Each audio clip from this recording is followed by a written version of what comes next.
우리 7절로부터 12절까지 보면서 복이 어떤 게 복인가 봅시다. 7절에 보면 7절에 있어서의 복은 무엇을 얘기하고 있어요? 긍휼히 여김을 받는 것이 복이죠. 누구한테 긍휼히 여김을 받을까요?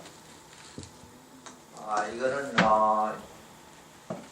긍휼히 여기는 자는 복이 있나니 그들이 긍휼히 여김을 받을 것이며, 물론 하나님께로부터 긍휼히 여김을 받는 것을 얘기하지만 여기에서 강조점은 다른 사람들로부터, 이웃으로부터 긍휼히 여김을 받는 것을 의미합니다. 우리의 관계 속에서 우리가 긍휼히 여김을 받는다 하는 것이 복이 있는 거예요. 긍휼이라고 하는 말은 무슨 뜻이에요?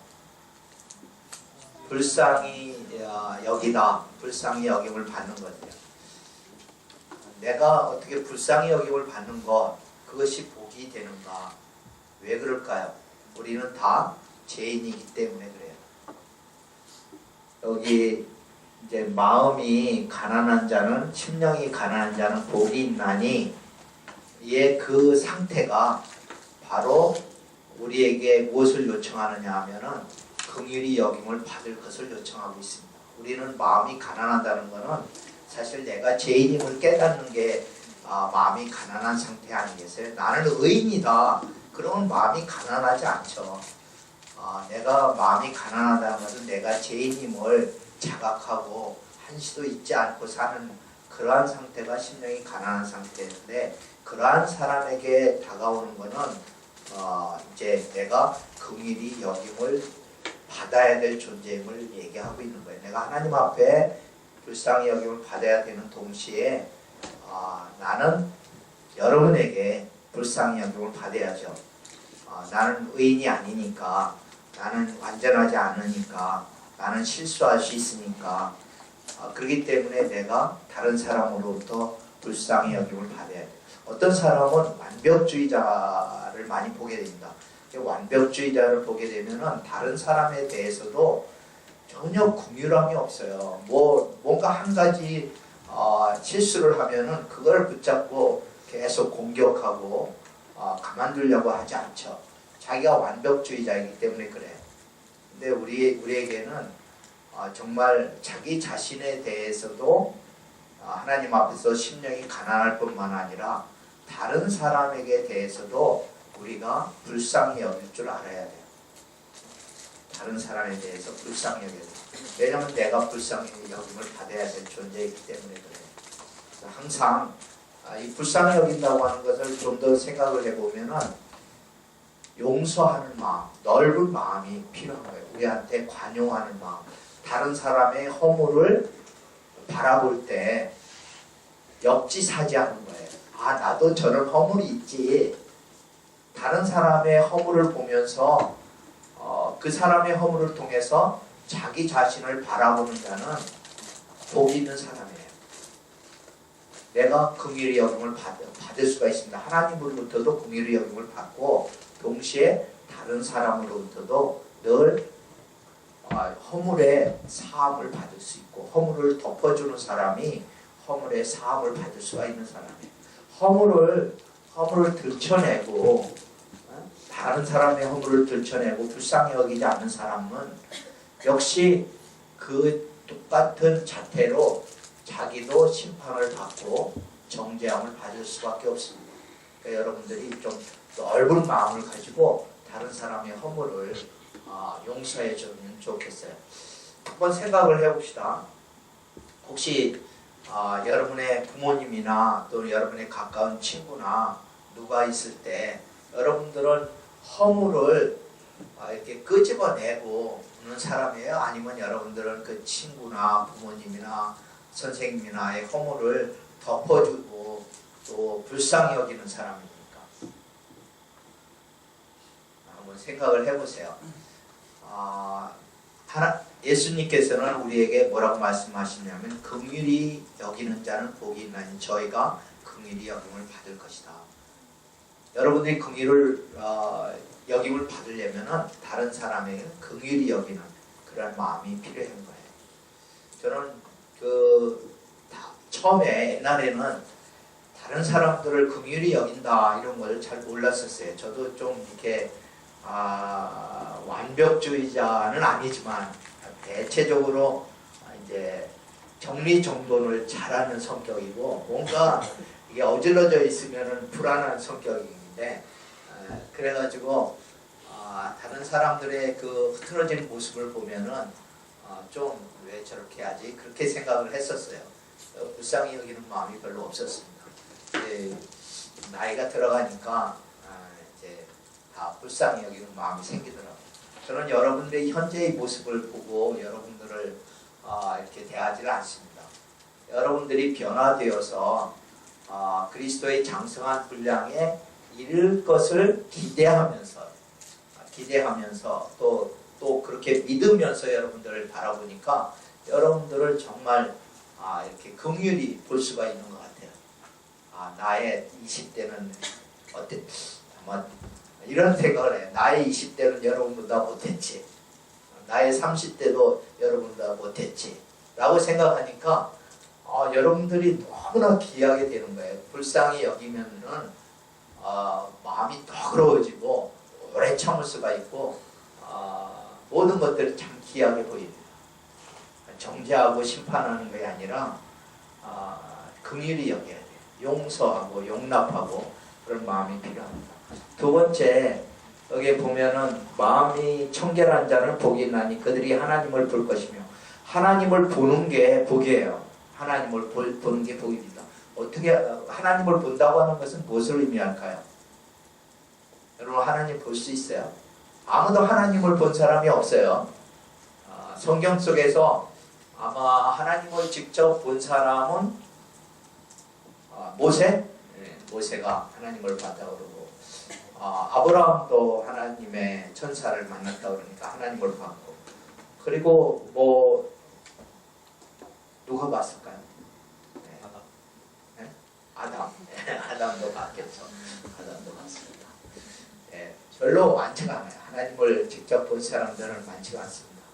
그러면 우리가 예수님께서 저희가 하나님을 볼 것입니다 하는 그거는 우리가 하나님을 마음으로 이렇게 믿음으로 보는 거죠. 믿음으로 보고 또 하나님을 만나는 경험을 하고 믿음으로 볼 뿐만 아니라 하나님을 만나는 경험을 하고 또 구체적으로는 하나님의 말씀, 하나님은 말씀이시기 때문에 말씀을 통해서 하나님을 만나는 그러한 경험들을 하게 되죠.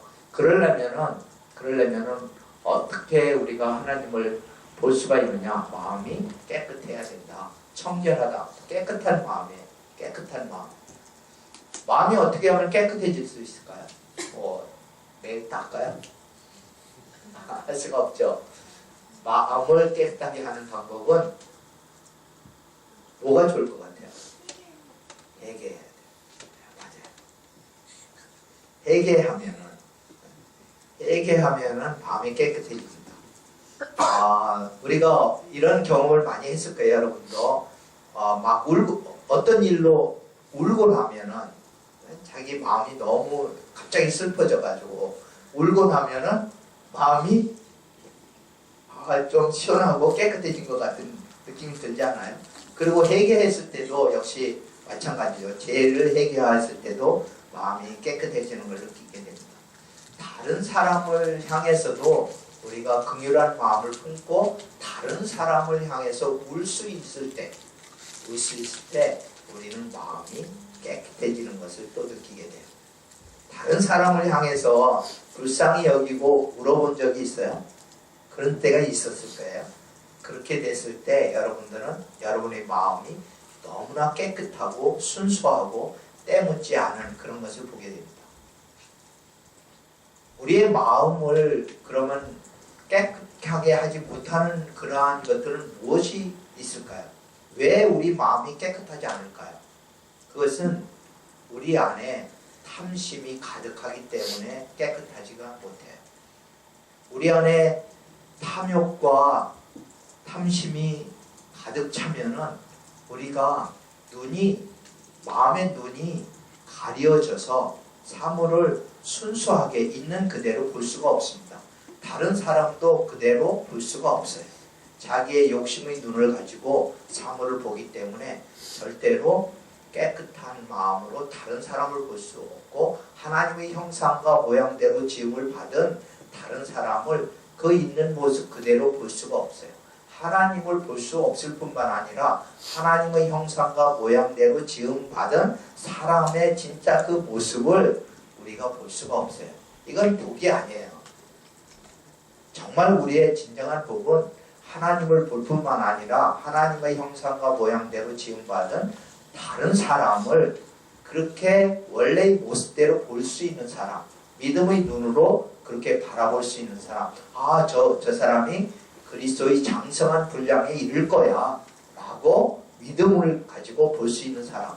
그 사람이 마음이 깨끗한 사람이죠.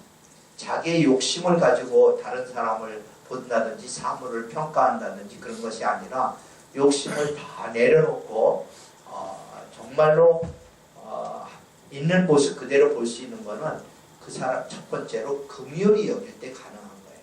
다른 사람을 긍휼히 여기고 나아가서는 그 사람을 향해서 기도하고 중보 기도하고 그 사람을 향해서 같이 울고 우는 자와 함께 울고 기뻐하는 자와 함께 기뻐할 수 있는 내가 될 때 비로소 그 사람 안에 있는 하나님의 형상을 보게 되는 거예요. 이거 놀라운 축복이에요. 그 사람 안에 있는 하나님의 형상을 내가 볼 수 있다고 하는 것은 너무나 큰 축복이에요. 저는 여러분들을 그렇게 보는 축복을 받은 것 같아요. 복이 많은 사람인 것 같아요. 여러분들 이렇게 순수한 여러분들을 40여 명을 이렇게 매주 볼 수 있다는 것이 얼마나 큰 축복인지 모르겠어요. 내 나이 되어가지고 60이 넘어서 이렇게 청년들과 함께 지내는 사람 그렇게 많지 않거든요. 교수의 복도 축복 중에 하나지만 저는 그것을 떠나서 크리스찬인 여러분들을 볼 수 있다는 것이 얼마나 큰 복인지 모르겠어요. 여러분 모습 속에 있는 하나님을 볼 수가 있습니다. 호진이 모습 가운데 호진이 속에 있는 하나님을 형상을 볼 수 있으니까 얼마나 큰 축복인지 모르겠어요. 하나님이 호진이를 이 땅 가운데 태어나게 하시고 하나님의 형상대로 태어나게 하실 뿐만 아니라 예수 그리스도의 생명, 하나님의 생명을 영생, 하나님의 생명이 영생이잖아요. 영생은 영원히 사는 게 아니에요. 영생은 하나님의 생명의 본질이 하나님의 생명을 호진이 가운데 부어 넣어 주시고 육체의 생명이 아니라 하나님의 생명을 부어 넣어 주신 거예요. 얼마나 감사해요. 그런 호진이를 볼 수 있다는 게 그리고 만날 수 있다는 게 큰 축복이죠. 그렇지 않아요, 여러분들? 그렇죠? 그게 복이에요. 하나님을 볼 것이며 우리가 하나님의 진짜 모습을 볼 수는 없지만 우리가 하나님의 형상과 모양대로 지음을 받은 사람들을 만나고 볼 수가 있습니다. 다음에 9절에 보면 하나님의 아들이라 일컬음을 받는 게 복이에요. 쟤는 하나님의 아들이야, 쟤는 하나님의 딸이야 라고 다른 사람들이 불러줄 수 있다면 일컬음을 받는다고 하면 그게 큰 복이에요. 쟤는 못 써, 쟤 같은 애가 왜 이 땅에 있지? 라고 생각하면 큰 저주인데 쟤가 있어서 너무나 좋아, 쟤는 정말 하나님의 자녀야, 쟤를 보면 하나님을 본 것 같아 라고 하는 것이 그런 복이죠. 그렇게 영향을 받는 것이.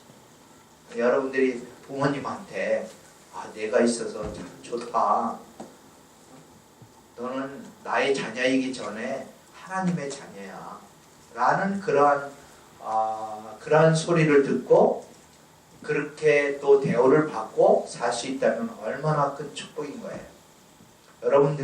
저는 여러분들이 어디를 가든지 가정에서나 학교에서나 또는 일터에서나 어디에서든지 하나님의 자녀로 인정받았으면 좋겠어요. 그것이 복이에요.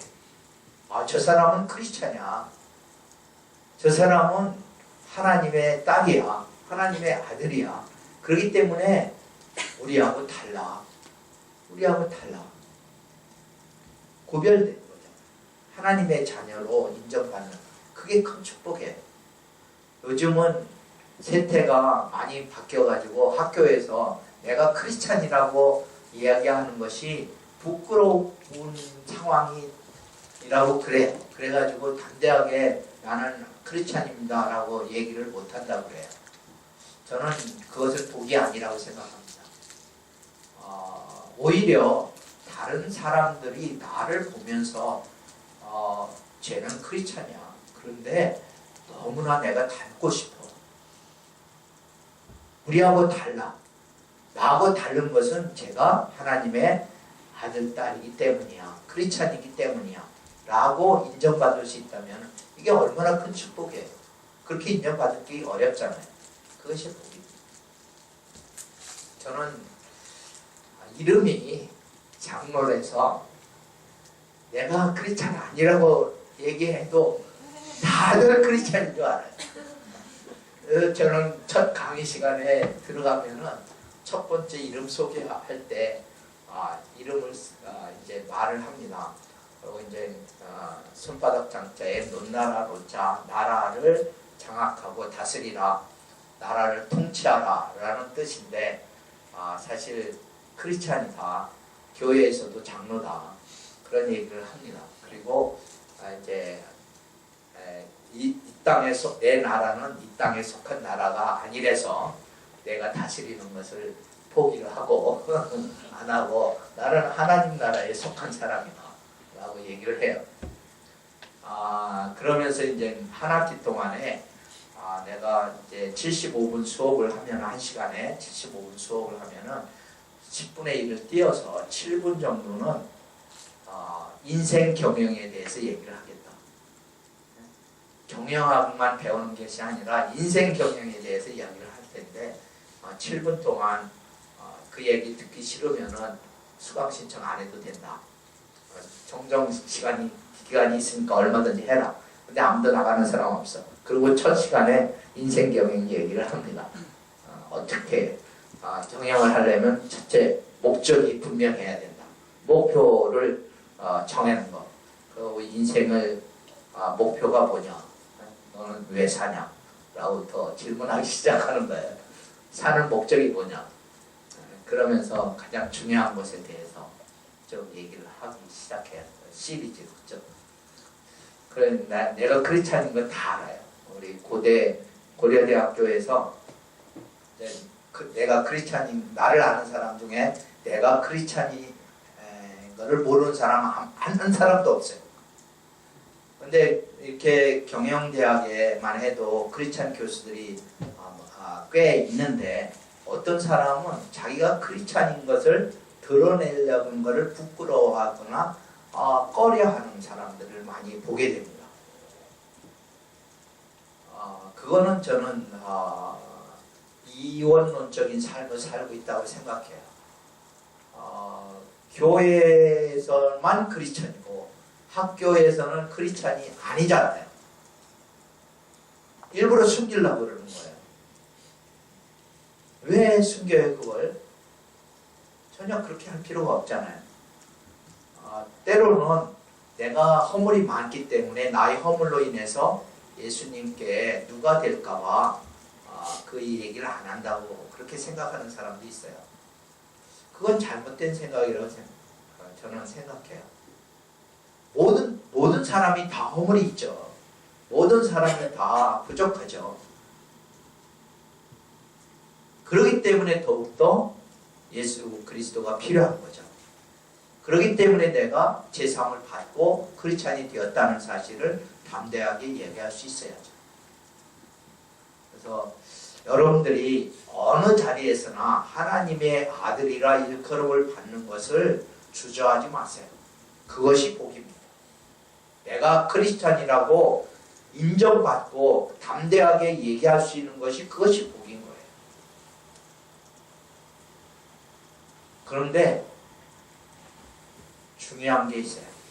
화평케 하는 자가 하나님의 아들에 갖는 속성입니다. 성품이에요. 피스메이커가 돼야 돼요.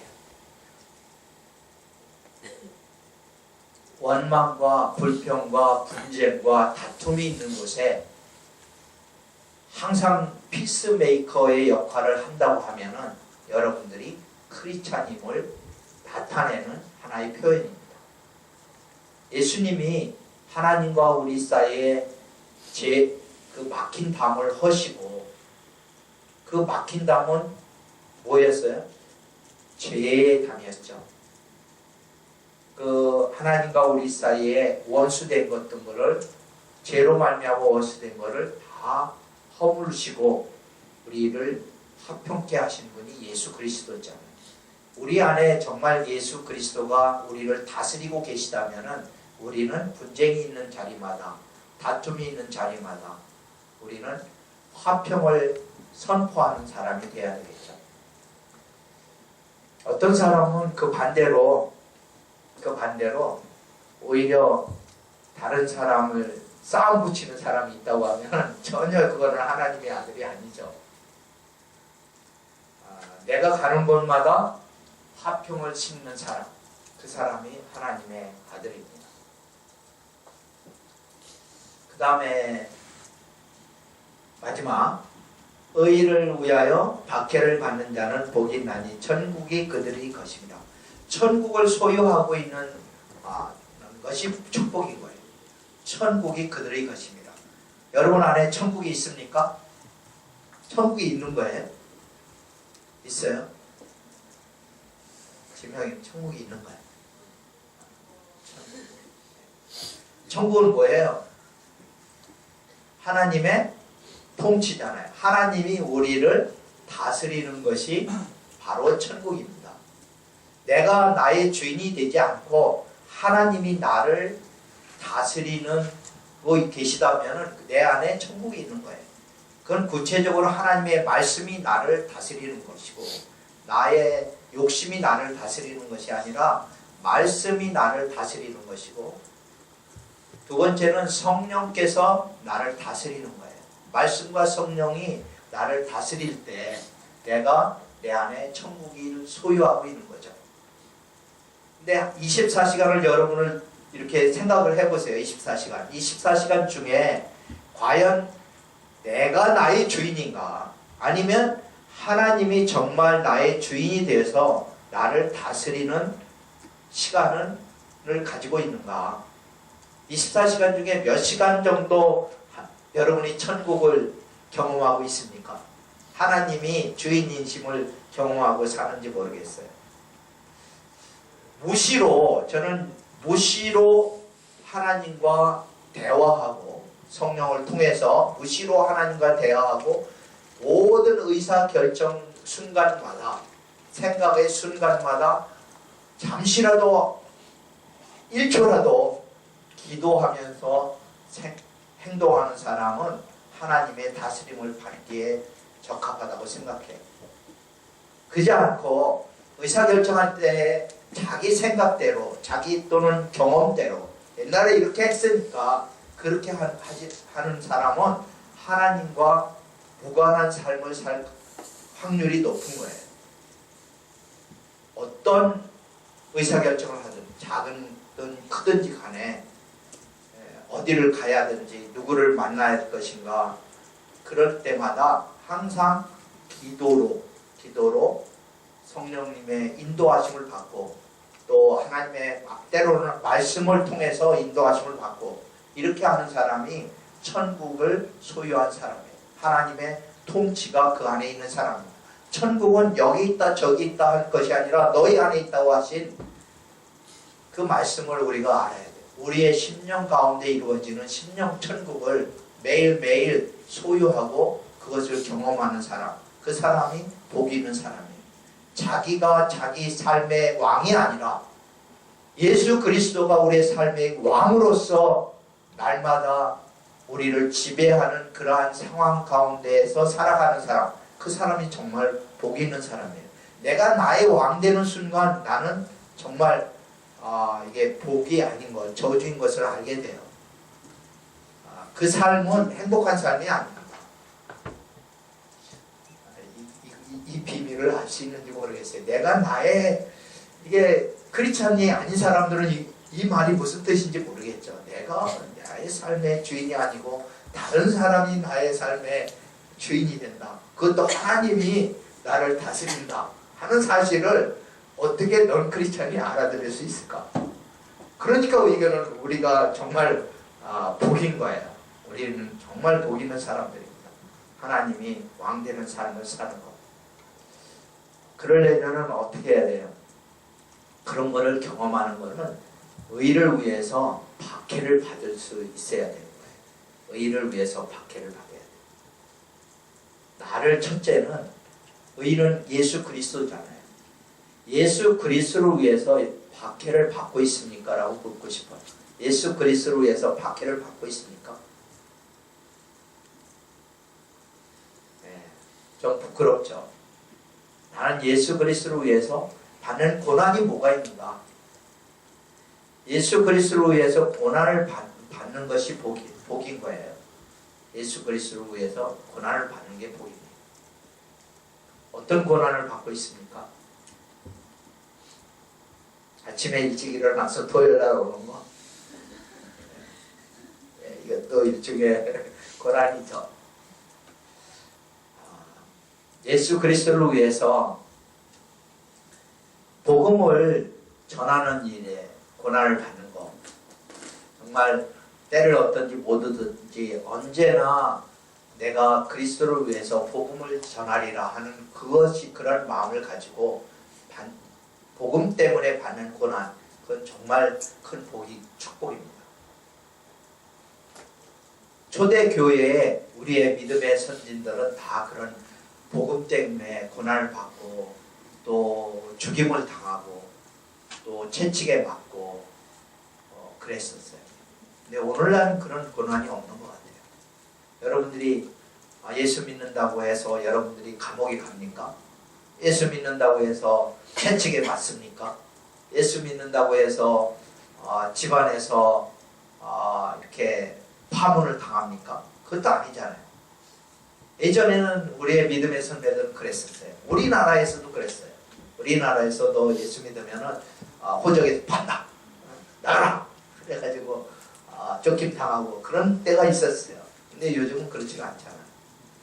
우리에겐 너무나 고난이 없는 거 아닌가. 내가 정말 진정으로 예수 그리스도를 위해서 내가 고난당하고 박해를 받고 희생을 당하는 그러한 것들이 우리 가운데 없다고 하면은 문제가 있다고 생각합니다. 그리스도를 위해서 고난이 없다, 박해를 받지 않는다고 하는 것은 비유로 얘기하면 내가 전쟁터에 나갔는데 일선에 있지 아니하고 후방에만 있기 때문에 그래요. 후방에는 전투도 없고 고난도 없는 거예요. 피 흘림이 없어요. 그리스도를 위해서 피 흘리지 않는, 그리스도께서 우리를 위해서 피 흘리시고 희생을 하셨는데 우리 가운데, 우리의 삶 가운데 그리스도를 위해서 받는 희생과 피 흘림이 없다고 하면은 이거는 좀 문제가 있는 것이 아닌가 이렇게 생각이 됩니다. 첫째는 자기 자신에 대해서 죽어야 돼요. 자기 자신을 십자가에 못 박는 삶을 매일매일 살아야 됩니다. 그것이 일종의 고난이에요. 그래서 중세시대에는 일부러 지금 그렇게 하라는 건 아니에요. 일부러 자기 자신을 고난의 자리로 가기 위해서 수도원 삶을 많이 권장을 했었습니다. 그렇게는 못하더라도 여러분들이 여러분의 육체의 정욕을 죽이고 하나님의 통치를 받아들이기 위해서 여러분들이 해야 될 일이 몇 가지 있다고 생각해요. 첫째는 금식을 하세요. 좀 금식. 금식을 해서 여러분의 육체를 죽이는 훈련을 하세요.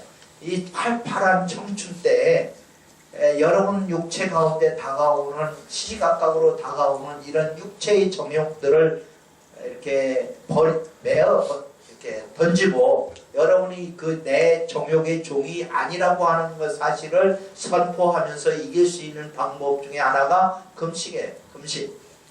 금식을 하라. 그래서 여러분의 육체를 다스리는 훈련을 하라. 그리고 여러분들이 헌금을 하세요. 헌금을. 돈을 여러분이 귀중한 그 돈을, 용돈을 조금이라도 절약을 해서 여러분들이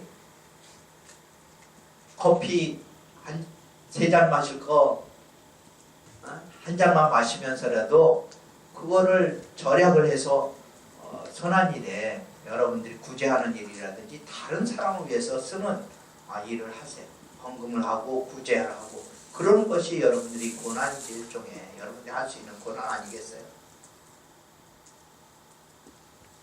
그럴 때 여러분들이 여러분의 주인이 욕심에 따라 행동하는 것이 아니라 성령에 따라 행동하고 그렇게 되면 여러분 가운데 하나님의 통치가 있다는 것을 여러분들이 매일매일 경험하면서 살아갈 수가 있는 거예요. 시간을 들이세요. 시간, 기도, 시간을 들이세요. 뭔가 여러분들이 희생이 있어야 돼요.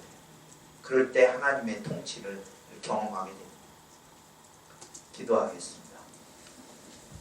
하나님 아버지, 우리 가운데 진정한 복이 무엇인지를 알게 하시니 감사합니다. 우리로 하여금 하나님의 아들이라 칭함을 받게 하여 주시고 우리 가운데 천국이 있게 해주시고 우리가 긍휼히 여김을 받게 해주시고 하나님 날마다 하나님과 동행하는 놀라운 축복이 임하게 하여 주시옵소서. 우리 리더십 학교 14기 하나님의 자녀들이 한 사람 한 사람 어디에서나 그리스도 예수의 제자임을 드러낼 수 있게 하시고 그리스도를 위해서 고난받는 것을 즐거워할 수 있게 하여 주시고 우리 삶을 하나님이 앞에 내어드려서 하나님의 통치를 받을 수 있도록 인도하여 주시옵소서.